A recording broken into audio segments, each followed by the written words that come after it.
궁궐 안에 금지된 사랑, 조선 궁녀들의 숨겨진 세계. 구중궁궐. 9겹의 담장으로 둘러싸인 그곳은 조선이라는 나라의 심장이자 권력과 예법이 가장 엄격하게 작동하는 공간이었습니다. 화려한 단청과 기와지붕 아래 임금을 정점으로 한 위계 질서는 한치의 흐트러짐도 허용하지 않았습니다. 사대부의 언어로 쓰인 의례와 유교적 질서의 논리가 모든 것을 지배하던 세계. 그러나 그 화려함의 그늘 속에는 역사가 쉽사리 입을 열지 않았던 또 하나의 세계가 숨쉬고 있었습니다. 오늘 우리가 들여다볼 것은 바로 그 세계입니다. 조선 왕조 500년의 기록 속에서 단 몇 줄로만 남아있는, 그러나 그 몇 줄이 품고 있는 무게는 결코 가볍지 않은 이야기. 궁녀들의 삶, 그리고 그 삶 속에서 피어난 금지된 감정의 흔적들입니다. 먼저 우리는 대식이라는 단어와 마주해야 합니다. 문자 그대로 풀면 마주보고 밥을 먹는다는 뜻입니다. 지극히 평범하고 일상적인 행위처럼 들리지만 이 단어가 궁중의 맥락에서 사용될 때는 전혀 다른 의미를 품고 있었습니다. 고대 중국의 역사서 한서의 주석에서 이 용어가 처음 등장하는데 그 기록은 이렇게 전합니다. 궁중의 여인들이 서로 부부가 되는 것, 그리고 그 사이에서 서로를 향한 질투가 매우 심하였다고. 조선의 궁중 역시 이 용어를 그대로 받아들였고, 대식은 궁녀들 사이의 동성 간 애정 관계를 가리키는 은어로 조용히 자리를 잡았습니다. 왜 하필 마주보고 밥을 먹는다는 표현이었을까요? 생각해보면 이 은어 속에는 당시의 감각이 담겨 있습니다. 함께 밥상을 나누는 것, 그것은 조선 사회에서 극도로 사적인 행위였습니다. 밥을 마주하고 앉는다는 것은 같은 공간을 나누고 같은 시간을 공유하며 상대의 얼굴을 바라본다는 의미였습니다. 그 안에 담긴 친밀함과 유대를 당시 사람들은 대식이라는 두 글자로 압축했던 것입니다. 감추어야 했기에 에둘러 표현했고, 에둘러 표현했기에 오히려 그 실체가 더욱 선명하게 드러나는 아이러니. 이것이 바로 조선 궁궐의 숨겨진 언어였습니다. 그렇다면 궁녀란 어떤 존재였을까요? 우리는 먼저 그들이 처해 있던 삶의 구조를 이해해야 합니다. 그래야만 그들의 감정이 왜 그 방향으로 흐를 수밖에 없었는지를 단순한 호기심이 아니라 인간에 대한 이해로서 바라볼 수 있기 때문입니다. 궁녀는 왕의 여인이었습니다. 왕의 여인이라는 것은 단순히 신분상의 규정이 아니었습니다. 그것은 그들의 몸 전체, 삶 전체를 왕에게 귀속시키는 절대적인 선언이었습니다. 임금 외의 남성과 성관계를 가질 경우 그 죄는 극형으로 다스려졌습니다. 이것은 단순한 도덕적 금기가 아니라 법률로 명문화된 규율이었고, 그 집행은 가혹하고도 철저했습니다. 생각해 보십시오. 이른 나이에 궁에 들어온 소녀들이 있었습니다. 어떤 이는 10살이 되기도 전에, 어떤 이는 사춘기의 문턱에서 가족과 생이별을 하고 궁궐의 담장 안으로 걸어 들어왔습니다. 그들은 그 이후로 평생을 그 담장 안에서 살아야 했습니다. 물론 궁녀에게도 나름의 체계가 있었고 생활이 보장되었으며 일부는 왕의 총애를 받아 후궁의 지위에 오르기도 했습니다. 그러나 절대 다수의 궁녀들에게 그것은 요원한 이야기였습니다. 그들에게 주어진 것은 엄격한 직무와 규율, 그리고 평생에 걸친 금욕이었습니다. 사랑하는 사람을 만날 수 없었습니다. 이성의 손길을 원하거나 가정을 꾸리는 것은 꿈도 꿀 수 없었습니다. 그들의 감정은 제도에 의해 봉인되었고 그 욕망은 어디에도 흘러갈 수 없었습니다. 그런데 인간은 감정을 완전히 억누를 수 있는 존재가 아닙니다. 사랑하고 싶고 의지하고 싶고 누군가에게 자신의 존재를 인정받고 싶다는 근원적인 욕망은 제도가 아무리 강하게 막아선다 해도 다른 출구를 찾기 마련입니다. 궁녀들이 하루 중 가장 오랜 시간을 함께한 존재는 바로 다른 궁녀들이었습니다. 같은 공간에서 자고, 같은 일을 하고, 같은 규율에 묶여 같은 고통을 나누는 사람들. 그들 사이에서 싹튼 연대와 친밀함이 때로는 우정을 넘어 사랑의 형태로 발전하였던 것입니다. 이는 인간 심리의 자연스러운 흐름이었습니다. 엄격한 유교 사회가 만들어낸 구조적 고립이 역설적으로 그 사회가 가장 두려워하던 감정의 형태를 만들어낸 것입니다. 그리고 이제 조선 왕조의 기록 중에서도 가장 충격적인 스캔들 중 하나를 들여다볼 시간이 되었습니다. 때는 세종대왕의 치세.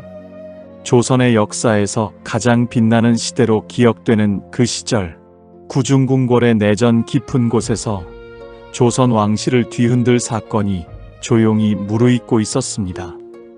세종의 아들, 훗날 문종이 될 세자에게는 두 번째 세자빈이 있었습니다.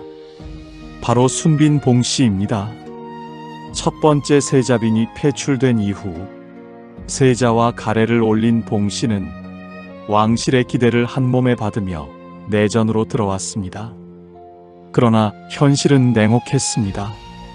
세자는 봉씨에게 거의 눈길을 주지 않았습니다. 남편의 무관심 속에서 봉씨가 느꼈을 외로움과 소외감은 어떤 언어로도 충분히 설명되기 어렵습니다. 왕실의 가장 높은 자리에 앉아 있으면서도 그 화려한 좌석이 오히려 그녀를 더욱 고립시키고 있었던 것입니다. 그 고독의 틈 사이로 한 인물이 들어왔습니다. 봉씨를 모시는 궁녀, 소쌍이었습니다. 소쌍은 봉씨의 내전에서 가까이 시중을 드는 궁인이었습니다. 날마다 얼굴을 마주하고 날마다 말을 나누며 봉씨의 일상 곁을 지키는 존재. 봉씨는 소쌍에게 점점 깊이 빠져들었습니다. 그 감정은 보통의 주종관계를 넘어서는 것이었습니다. 봉씨는 소쌍에게 강한 집착을 보이기 시작했습니다. 소쌍이 다른 궁녀와 말을 섞기만 해도 봉씨의 얼굴에는 질투의 빛이 번졌습니다. 소쌍이 조금이라도 다른 이에게 마음을 줄까봐 봉씨는 전전긍긍하며 그 주변을 통제하려 들었습니다. 더 나아가 봉씨는 소쌍의 이불과 베개를 직접 거두어들이는 기이한 행동을 반복했습니다. 이는 단순한 편벽함이 아니었습니다. 소쌍의 잠자리를, 소쌍의 휴식을, 소쌍이 몸을 뉘이는 그 시간까지 자신만이 관여하고 싶다는 집착의 표현이었습니다. 이 관계가 어떤 수위에까지 이르렀는가는 결국 소쌍 자신의 고백을 통해 세상에 드러났습니다. 소쌍은 조사를 받는 자리에서 이렇게 진술했다고 기록은 전합니다. 빈께서 저를 강제로 눕게 하고 남자처럼 희롱하였다고. 이 한 문장이 세종의 궁궐 전체를 흔들었습니다. 세자빈, 즉 차기 왕비가 될 여인이 자신을 모시는 궁녀와 이러한 관계를 맺었다는 사실은 유교 질서의 최상단에 있는 왕실에 있어 용납될 수 없는 일이었습니다. 결과는 가혹했습니다. 봉씨는 결국 세자빈의 지위에서 폐출되었습니다. 세자의 빈으로 들어와 언젠가 왕비의 자리에 오를 것이라 여겨졌던 그 여인은 그렇게 역사의 죄인으로 기록에 남게 되었습니다. 소쌍의 이후 행방은 명확히 전해지지 않습니다. 그러나 분명한 것은 두 사람 사이에 피어났던 감정, 그것이 어떤 이름으로 불리든 간에 조선이라는 체제의 논리 앞에서 철저하게 부정되고 소거되었다는 사실입니다. 우리는 여기서 한 가지를 물을 수밖에 없습니다. 봉 씨는 과연 어떤 감정으로 소상의 이불을 거두었을까요?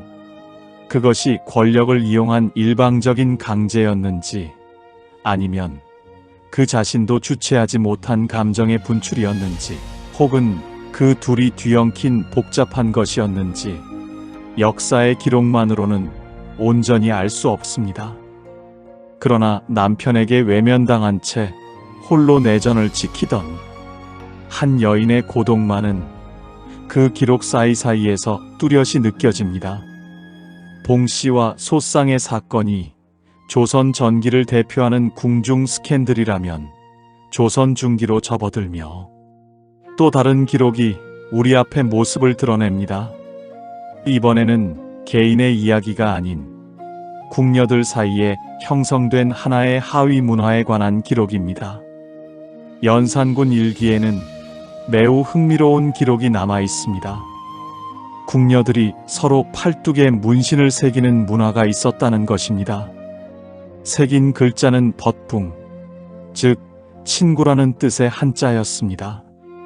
그런데 이것은 단순히 우정을 기념하는 낭만적인 행위가 아니었습니다. 벗붕자 문신은 서로 간의 의리를 굳게 맹세하는 일종의 의식이었습니다.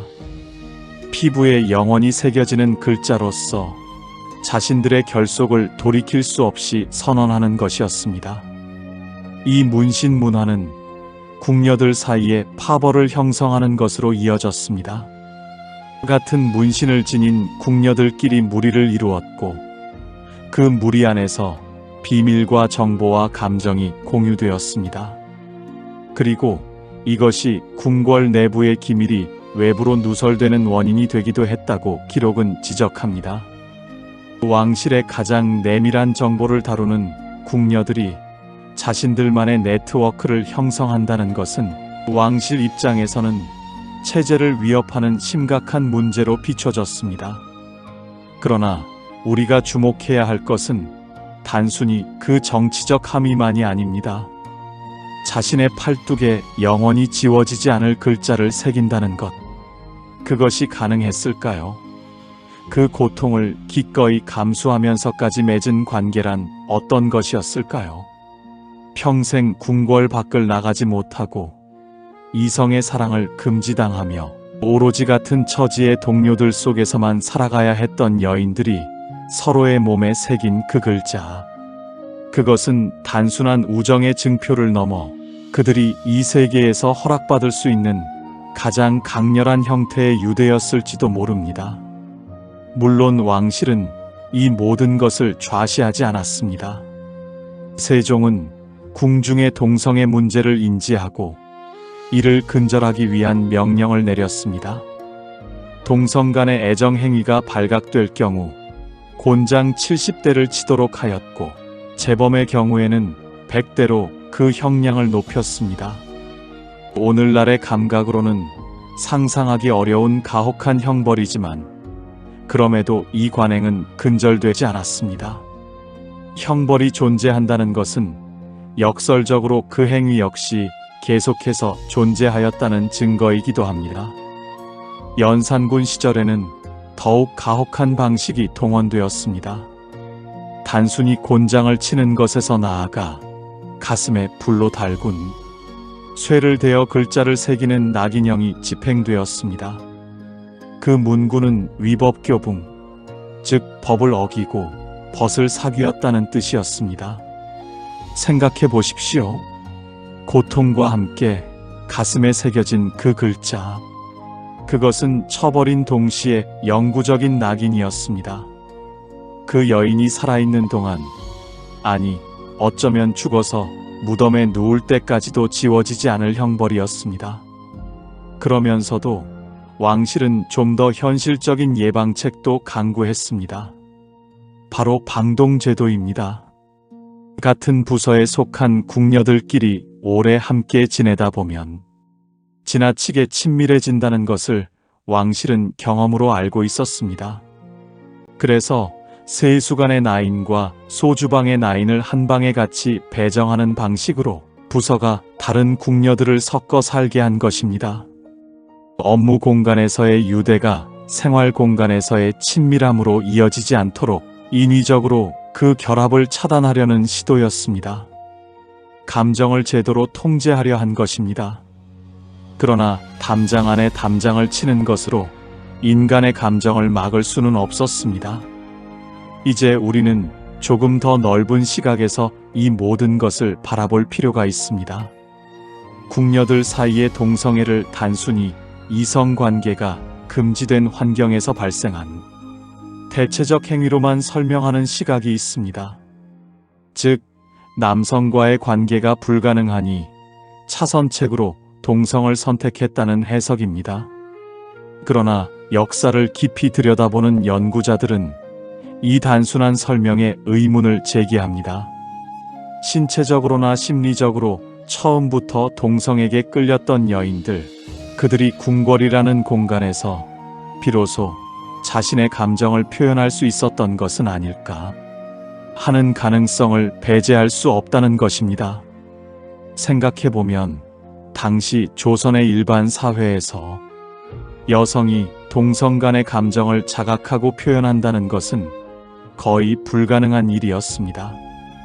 어린 나이에 부모가 정해준 남성과 혼인하고 시댁의 질서 안에서 며느리와 어머니의 역할을 수행해야 하는 삶의 구조 속에서 자신의 내면에 다른 결의 감정이 흐르고 있다 하더라도 그것을 인식하고 표현할 기회는 원천적으로 차단되어 있었습니다. 그러나 궁궐은 달랐습니다. 역설적이게도 모든 이성관계가 금지된 그 공간은 일부 여인들에게 자신의 감정을 처음으로 직면할 수 있는 유일한 환경이 되기도 했을 것입니다. 그 감정이 어떤 이름을 가지는지 그들은 몰랐을지도 모릅니다. 그저 이 사람 곁에 있을 때 따뜻하고 이 사람이 다른 이를 보면 가슴이 서늘해지며 이 사람의 이불 냄새를 맡으면 잠이 온다는 감각만을 알았을 것입니다. 이름 없는 감정이었지만 그것은 분명히 실제했습니다. 역사는 승자의 언어로 기록됩니다. 그리고 조선의 공식 기록은 철저히 유교적 남성 관료의 시각으로 쓰였습니다. 궁녀들의 감정은 그 기록 안에서 범죄로, 추문으로 혹은 기이한 일화로만 처리되었습니다. 그들이 무엇을 느꼈는지, 그 감정 앞에서 얼마나 두려워하고 또 얼마나 황홀했는지는 기록 어디에도 남아있지 않습니다. 그러나 우리는 기록의 행간에서 그 흔적을 읽을 수 있습니다. 형벌을 반복해서 강화해야 했다는 사실은 그 금지가 결코 효과적이지 않았음을 말해줍니다. 피부에 영원히 남을 문신을 새겼다는 사실은 그 유대가 단순한 친분이 아니었음을 말해줍니다.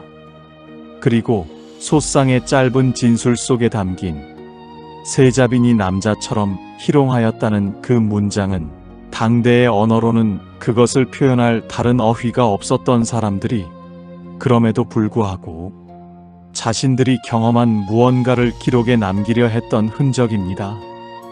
이름이 지워진 이들의 이야기, 죄인으로 기록된 이들의 감정, 형벌로도 낙인으로도 제도로도 끝내 지울 수 없었던 그 무언가. 궁궐의 담장은 오늘날 존재하지 않습니다. 조선의 법전은 더 이상 살아있는 권력이 아닙니다. 그리고 대식이라는 단어를 은어로 사용해야 했던 그 시절도 이미 오래된 과거가 되었습니다. 그러나 우리가 이 이야기를 꺼내어 들여다보는 이유는 단순히 흥미로운 역사의 뒷면을 소비하기 위해서가 아닙니다. 이 이야기들은 우리에게 묻습니다. 어느 시대, 어느 공간에서도 인간의 감정은 제도 위에 있었다는 사실을, 사랑이라는 감정은 법전이 정의하기 이전에 이미 존재했다는 것을, 그리고 그것을 처벌하고 지우려 한 시도들이 오히려 그 존재를 역설적으로 증명해 왔다는 것을. 500년 전 구중궁궐의 내전 어딘가에서 이름도 남기지 못한 채 살다 간 이들이 있었습니다. 그들의 삶은 엄혹한 시대의 논리 앞에서 범죄로 규정되었지만 그들의 감정은 그 규정보다 훨씬 복잡하고 훨씬 인간적인 것이었습니다. 역사는 그들을 지우려 했지만 그 지우려 한 기록들이 오늘 우리에게 그들의 흔적을 전해주고 있습니다. 우리는 그 흔적을 기억해야 합니다. 그것이 과거를 바라보는 자의 책무이기 때문입니다. 긴 시간 함께 해주셔서 감사합니다. 구독, 좋아요, 댓글로 저를 응원해주세요.